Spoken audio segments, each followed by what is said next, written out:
नमस्कार, मैं हूं आपके साथ मयंक। तो देखिए, आपने खबर देखी होगी कि अमेरिका ने अपने 2 एयरक्राफ्ट कैरियर जो हैं वो मिडिल ईस्ट के लिए रवाना कर दिए हैं। एक अब्राहम लिंकन जो कि साउथ चाइना सी से मिडिल ईस्ट की तरफ बढ़ रहा है और अगले चंद दिनों में वो ईरान के करीब पहुंच जाएगा। और दूसरा रूजवेल्ट, ये भी जो है अमेरिका के करीब से चला है और बताया जा रहा है कि ये भी जल्दी जो है वो रेड सी में पहुंचने वाला है।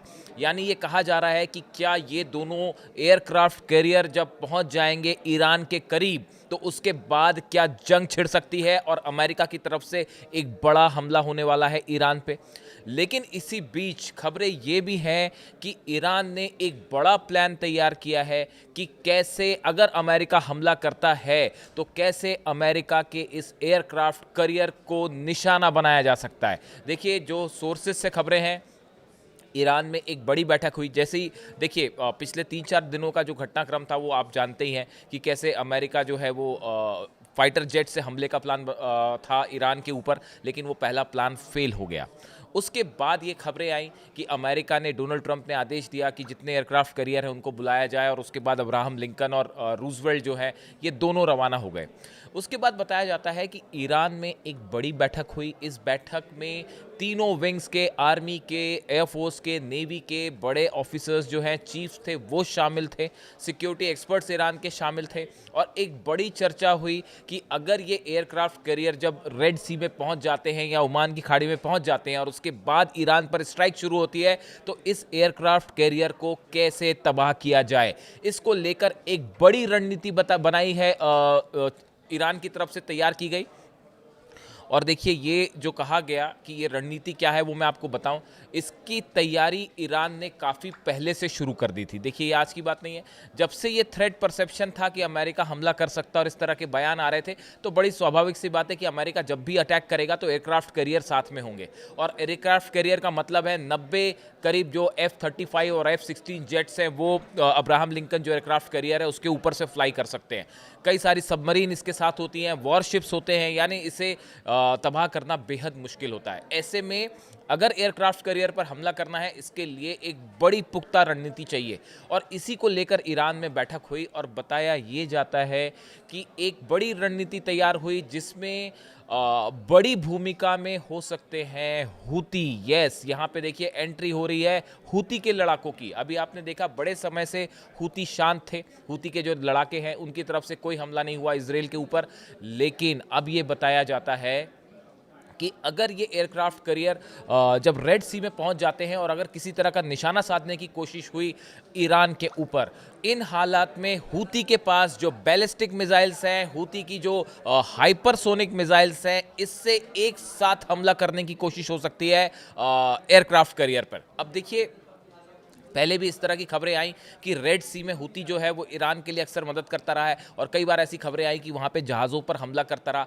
हूती की जो मिसाइल्स हैं वो हमने देखा कि इजराइल पर काफ़ी लंबा स्पेस जो है, एयर स्पेस ट्रैवल करते हुए आती हैं, करीब 2000 किलोमीटर से ज़्यादा का। और उसके बाद जो है इजराइल के कई ठिकानों पर हूती ने अपनी फिलिस्तीन 2 जो मिसाइल है उससे काफ़ी तबाही मचाई। अब देखिए, प्लान क्या है। ये इतना आसान नहीं है। एयरक्राफ्ट कैरियर को तबाह करना बहुत ही मुश्किल काम है, इम्पॉसिबल, मिशन इम्पॉसिबल की तरह है। लेकिन आपने गौर किया, जब 12 दिन की जंग थी उस समय ईरान की स्ट्रैटेजी क्या थी? ईरान की स्ट्रैटेजी ये थी कि एक साथ कई ड्रोन फायर किए जाएं और उसके पीछे बैलिस्टिक मिसाइल्स लगा दी जाएं। ये एक प्रकार का एक तरीका होता है अटैक करने का, जिसमें जो डिफेंस सिस्टम है वो उन ड्रोन्स को इंगेज करने में व्यस्त हो जाते हैं और इस बीच जो है पीछे से मिसाइल नीचे गिर जाती है।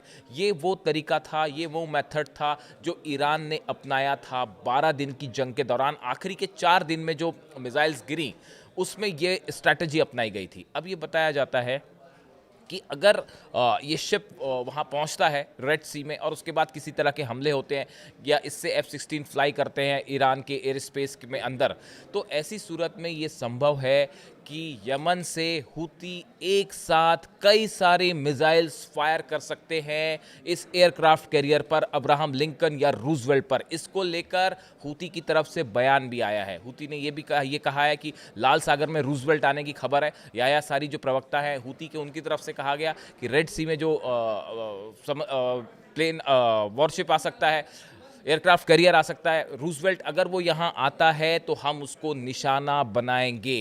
ये बयान हूती की तरफ से साफ तौर पे आया है। देखिए अब जो जंग होगी, वो जंग में जो सरप्राइज एलिमेंट था वो टाइम खत्म हो गया कि अचानक से प्लेन आए, हमला किए और चले गए। ईरान ने उसको फेल कर दिया। अब देखिए दूसरा जो अब अटैक होगा, अब सीधा पावर जंग होगी और आमने सामने खुलकर जंग होगी। और अमेरिका भी ये बात समझता है कि एयरक्राफ्ट कैरियर को निशाना बनाने की कोशिश होगी। अब अभी जो एक्सपर्ट्स बताते हैं, वो जो वॉर एक्सपर्ट्स हैं जो एयरक्राफ्ट कैरियर के बारे में जानते हैं, वो ये बता रहे हैं कि ये हो सकता है कि हूती की तरफ से एक साथ कई मिसाइल्स, जो कि शायद 50 से ज़्यादा भी हो सकती है, फिलिस्तीन 2 मिसाइल्स जो है वो फायर कर दी जाएं रेड सी में एयरक्राफ्ट कैरियर पर। और इसी के साथ ईरान भी अपने मिसाइल्स फायर करे इस एयरक्राफ्ट कैरियर के ऊपर।